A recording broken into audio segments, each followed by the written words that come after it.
तो विष्णु राज जी महाराज जो थे वो चारों तरफ महाराज अब देखते ही रहते थे, जैसे किसी को खोज रहे हो। उन्हें सबकी गोद में दिया गया, परंतु वो किसी के गोद में जाकर शांत नहीं हुए, रोते रहते। अब जैसे ही इन्हें ठाकुर जी की गोद में दिया गया, वो खिलखिलाकर हंस पड़े। अब महाराज पुनः कुछ देर में रोने लगे, तो ठाकुर जी विचार किए कि हो सकता है कि ये गर्भ में हमारे चतुर्भुज रूप का दर्शन किए थे, यहाँ दो भुज देखकर रो रहे हो, इसीलिए ठाकुर जी ने फिर से चतुर्भुज रूप में दर्शन दिए। बोलिए भक्त वत्सल भगवान की, परीक्षित जी महाराज की। परीक्षित किसे कहते हैं? हमारे आज के परीक्षित जी हैं, इनसे हम प्रश्न किया, परीक्षित किसे कहते हैं? कहा जाता है परता इति परीक्षित, परता इक्षते इति परीक्षित। जो सभी कार्यों में उत्तीर्ण हो, महाराज फेल ना हो, उत्तीर्ण पास, जिसका सभी कार्य सिद्ध हो, उसे परीक्षित कहते हैं। अब इधर ठाकुर जी का निरंतर हस्तिनापुर आवागमन चलता रहा। एक बार ठाकुर जी अर्जुन को लेकर द्वारिकापुरी चले गए। अब उसी समय तीर्थ क्रम की यात्रा महाराज हस्तिनापुर आए विदुर जी। विदुर जी को देखते ही सब महाराज प्रसन्न हो गए। ऐसा लग रहा जैसे मृत शरीर में प्राण ही आ गए हों। सबने विदुर जी का पूजन किया। अब महाराज युधिष्ठिर जी ने विदुर जी के चरणों में निवेदन किया।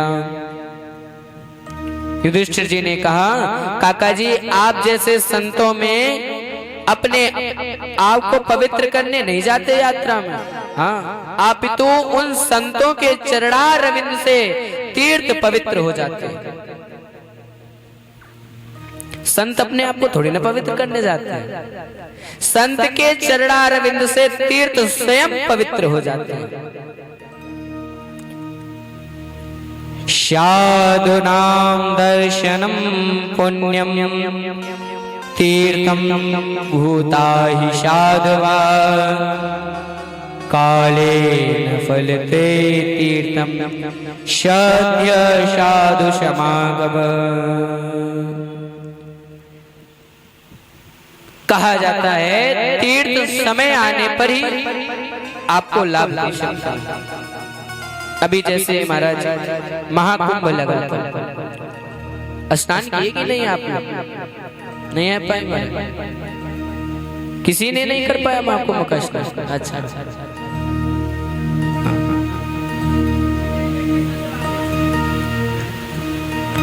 तो समय आने पर ही तीर्थ आपको फल देगा। परंतु जो संत हैं ये आपको, इनके दर्शन से आपको सदैव फल मिलेगा। महाराज संतों का जो दर्शन है ना बहुत दुर्लभ है। हम लोग को भले ही बहुत सहजता से लगता हो, परंतु बहुत दुर्लभ है।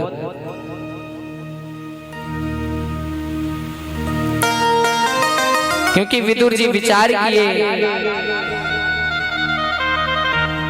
अभी 2-4 दिन बाद अर्जुन आएंगे और स्वयं ही बताएंगे कि ठाकुर जी का स्वर्गारोहण हो गया है। अभी कुछ दिन और पांडवों को प्रसन्नता पूर्वक रहने देते हैं। अब रात्रि के समय विदुर जी धृतराष्ट्र के कक्ष में जाते हैं और धृतराष्ट्र गांधारी को लेकर वन में चले गए और एक वट वृक्ष के नीचे बैठकर भजन कर रहे थे। तभी दावाग्नि लगी और दावाग्नि में जलकर भस्म हो गए। महाराज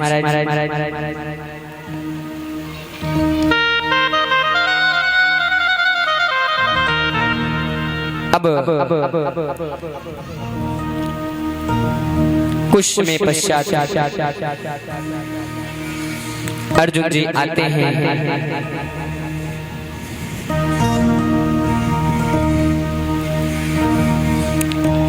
और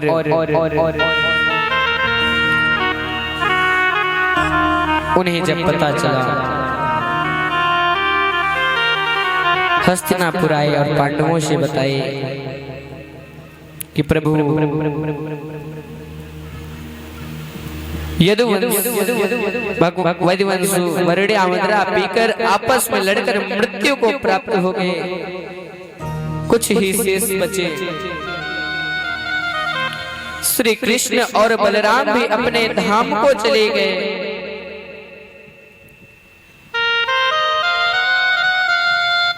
इतना सुनते ही युधिष्ठिर जी बिल्कुल मौन हो गए। बुआ कुंती सुनते ही महाराज किसी से बिना कुछ कहे अपने प्राणों को ठाकुर जी के चरणों में समर्पित कर दिए। और युधिष्ठिर जी परीक्षित जी का हस्तिनापुर के रूप में शासन राज तिलक किए और भगवान के प्रपोत्र नाती ब्रजनाभ जी का मथुरा के राजा के रूप में तिलक किए और बिना किसी से कुछ कहे, बिना किसी से कुछ बताए हिमालय की ओर चले गए। एक एक करके महाराज पांचों पांडवों का स्वर्गारोहण हो गया।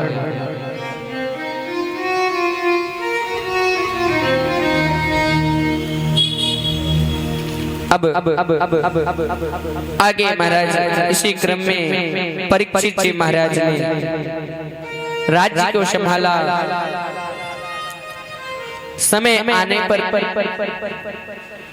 पुत्री इरावती से विवाह किया। उत्तरा जी की पुत्री थी इरावती और इनके जन्माजय आदि 4 पुत्र हुए। इसके बाद परीक्षित जी कृपाचार्य जी के आचार्यत्व में 3 अश्वमेध यज्ञ किए। अब महाराज परीक्षित जी ने सुना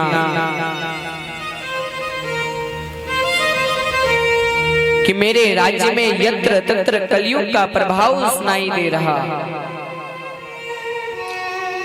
तब कलयुग के ऊपर दिग्विजय करने के लिए महाराज परीक्षित रथ पर आरूढ़ हुए और अपने पूर्वजों की यश सुनते हुए महाराज पांडवों की वंश की चर्चाओं को सुनते हुए उस दिन महाराज परीक्षित जी अपने सारथी को नहीं ले गए, स्वयं ही रथ चलाकर ले जा रहे हैं। अब आगे महाराज सभी उनके प्रसन्नता को ही किए जा रहे हैं। कह रहे हैं कि आपको तो भगवान का दर्शन सहज में गर्भ में ही प्राप्त हो गया। इस तरह सर्वत्र अपने पूर्वजों की कीर्ति सुनते सुनते महाराज आगे जा रहे हैं। तभी वहीं एक गाय खड़ी हुई थी। आपस में एक दूसरे से महाराज बात कर रहे हैं। एक गाय और बैल का जोड़ा है महाराज। ये जो बैल है ना, ये साक्षात धर्मराज हैं और जो ये गाय हैं ये धरती जी ही गाय के रूप धारण की हुई हैं।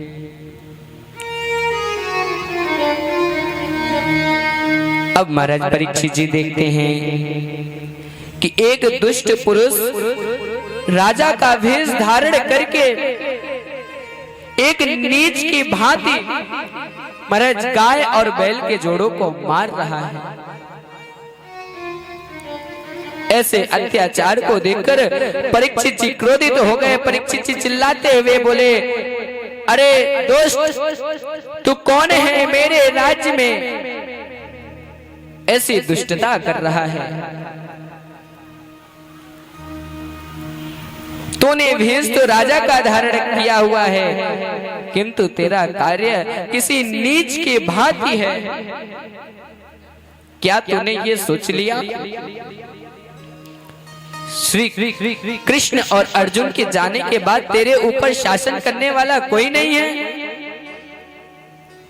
रुक, अभी मैं तुझे दंड देता हूं।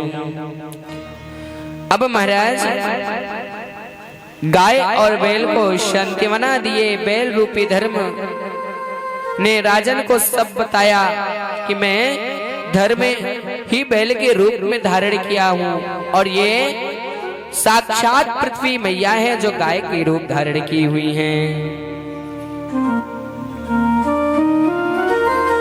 जब महाराज परीक्षित जी ने कलयुग को दंड देना चाहा, तो कलयुग परीक्षित जी के शरण में चला गया। कहा जाता है शरण में आए हुए व्यक्ति को कभी नहीं मानना चाहिए, उसे सदैव माफ कर देना चाहिए। वो कितना बड़ा अपराध क्यों ना किया हो, परंतु अगर शरण में आ जाए, हमारे ठाकुर जी कहते हैं शरणगत कहूं जेत जही निज अनहित अनुमान, तीन कृपा मेरे पाप मई तीन ही विलोकतिहान।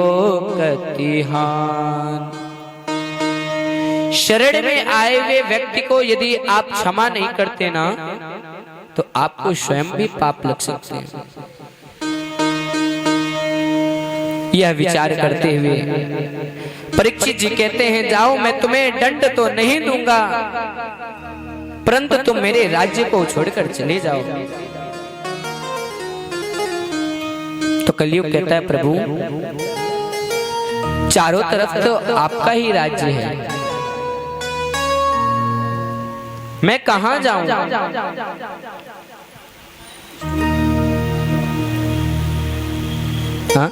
आप ही कृपा करके हमें स्थान दे दीजिए। आप जहां कहेंगे हम वही अपना जीवन बिता लेंगे। तो ठाकुर जी कलयुग को 4 स्थान दिए। अभ्यर्थितस्तदा तस्मै अस्थानानि कलेदो द्योतं पानं स्त्रिया सोना यत्र धर्मश्चतुर्विधः।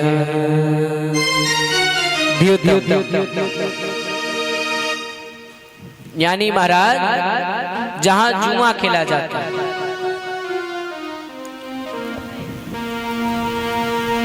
जहां मदिरा पान किया जाता है,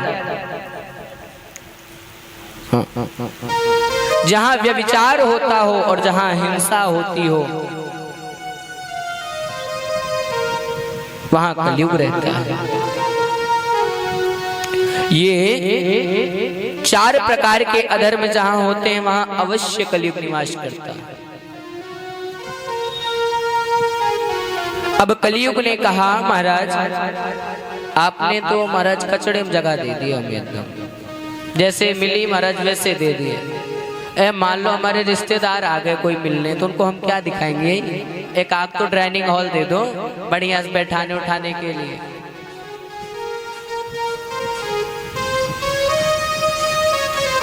तो परीक्षित जी बोलते हैं अच्छा बताओ कैसा डाइनिंग हॉल चाहिए, मांग लो, एक तुम्हारी इच्छा से दे देता हूं। तो कलयुग कहता है मुझे स्वर्ण में निवास दे दो, सोना।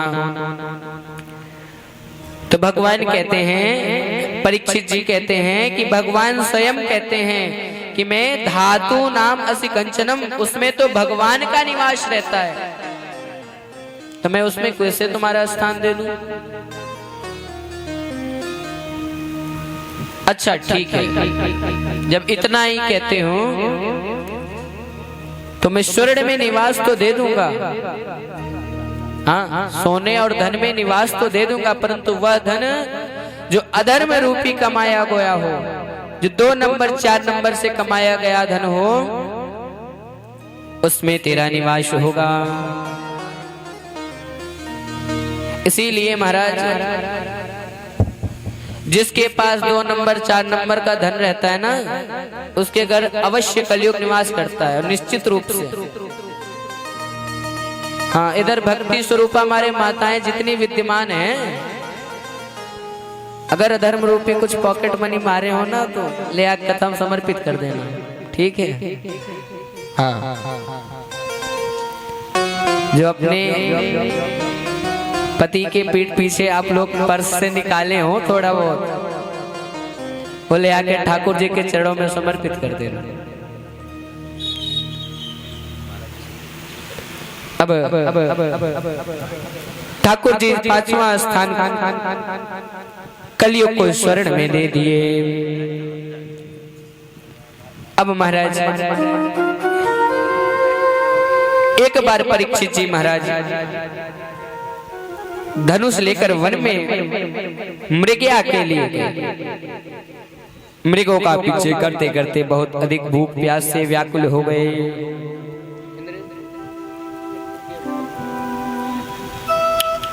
व्याकुल हो गए और बहुत दूर निकल चुके थे महाराज। परीक्षित जी को चारों ओर जल नहीं दिखाई पड़ा। जल को खोजते खोजते समीक मुनि के आश्रम पहुंच गए। कुटिया में प्रवेश किए। उस समय समीक मुनि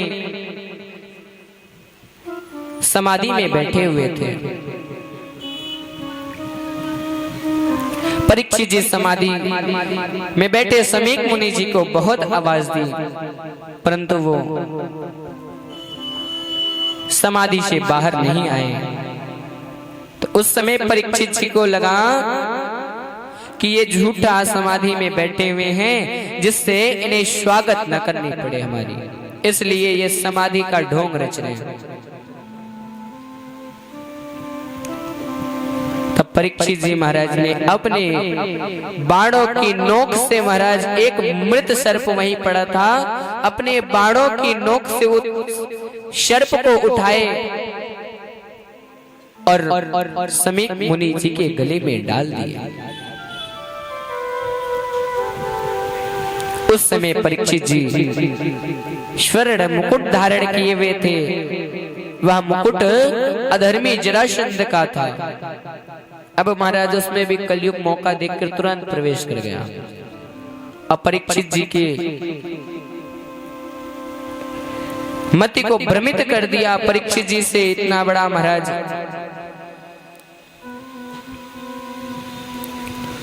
दुस्साहस हो गया, इतना बड़ा अत्याचार हो गया।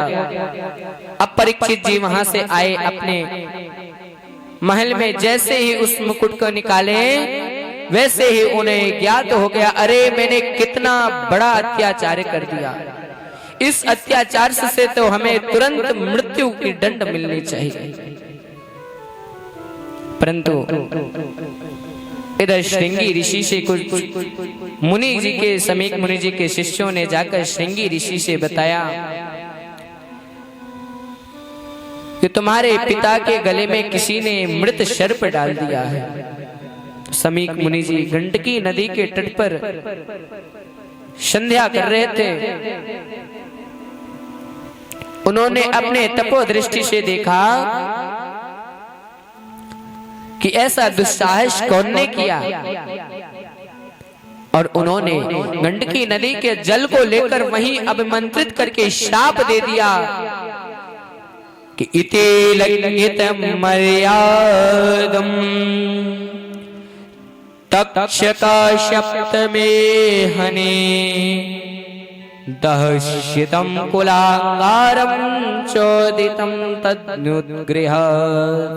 जिस कुलांगार राजा ने ऐसे मर्यादा का उल्लंघन किया है, उसे आज से 7वें दिवस तक्षक नाग के डसने से उसकी मृत्यु हो जाएगी। ऐसा श्राप दे दिया। अब श्रृंगी जी अपने पिता व्यास समीक जी के पास आए और उनके बगल बैठकर रुदन करने लगे, विलाप करने लगे। समीक जी समाधि से बाहर आए, अपने नेत्रों को खोले, अपने गले में मृष सर्प को देखे, उसे निकाल कर फेंक दिए और श्रृंगी जी से रोने का कारण पूछते हैं। श्रृंगी ने सब बताया कि ऐसे ऐसे किसी ने आपके गले में एक मृत सर्प डाल दिया, तो मैंने उसे श्राप दे दिया। तो समीक जी ने बोला, तुम्हारी बुद्धि अभी कच्ची, अरे तूने किसको श्राप दे दिया, तुझे पता है कि ऐसे ही श्राप दे दिया। तो श्रृंगी जी कहते हैं, परीक्षित जी ने ऐसा दुस्साहस किया था और मैंने परीक्षित जी को श्राप दे दिया। अब महाराज जैसे ही समीक मुनि सुने कि परीक्षित जी को 7 दिवस में तक्षक नाग डसने से उनकी मृत्यु हो जाएगी, उन्होंने तुरंत अपने गौरमुख नामक ब्राह्मण को भेजते हैं और कहते हैं जाकर उन्हें तुरंत ये संदेशा सुनाओ कि उन्हें 7 दिवस के बाद तक्षक नाग डसेगा और उससे उनकी मृत्यु हो जाएगी, वो अपने कल्याण के लिए साधन करें।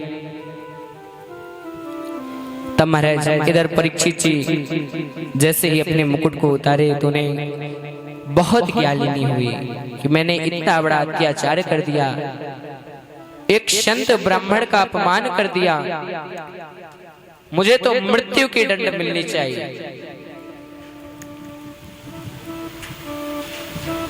अब जैसे ही गौरमुख नाम के ब्राह्मण जी आए, परीक्षित जी से बताए, राजन आपको 7 दिवस में मरने का श्राप लगा है, इसीलिए आप शीघ्र ही अपने कल्याण के उपाय कीजिए।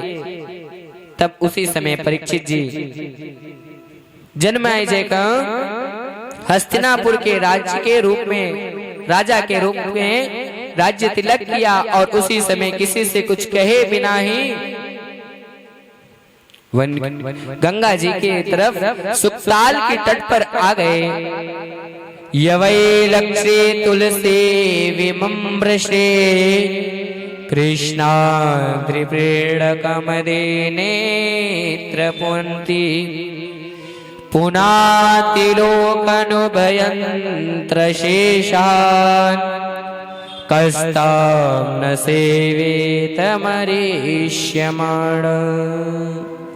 जिन गंगा जी के रूप में सामान्य जल नहीं प्रवाहित होता महाराज, गंगा जी के रूप में भगवान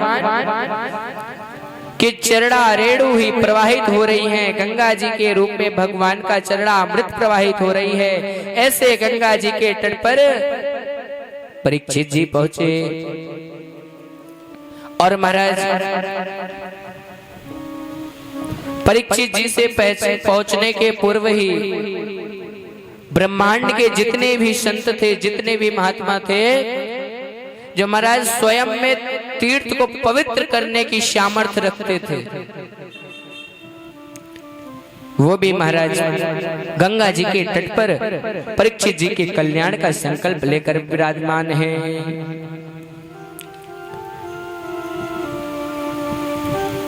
अब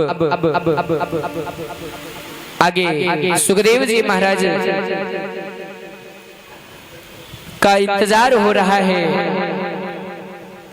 और परीक्षित जी महाराज सभी संत महात्माओं को संबोधित करते हुए बोलते हैं, अहो वयम धन्यतमा नृपाणा महत्तमानुगृहीणशीला राज्ञं कुला ब्राह्मण पाद शोषात् दूराद दृष्टा बत गुह्य कर्म। आज मैं नीच कर्मा होकर भी राजाओं के कुल में इतना धन्याक हूँ, यदि मेरे कर्म की ओर दृष्टि डाली जाए ना तो मैंने बहुत ही नीच कार्य किया है।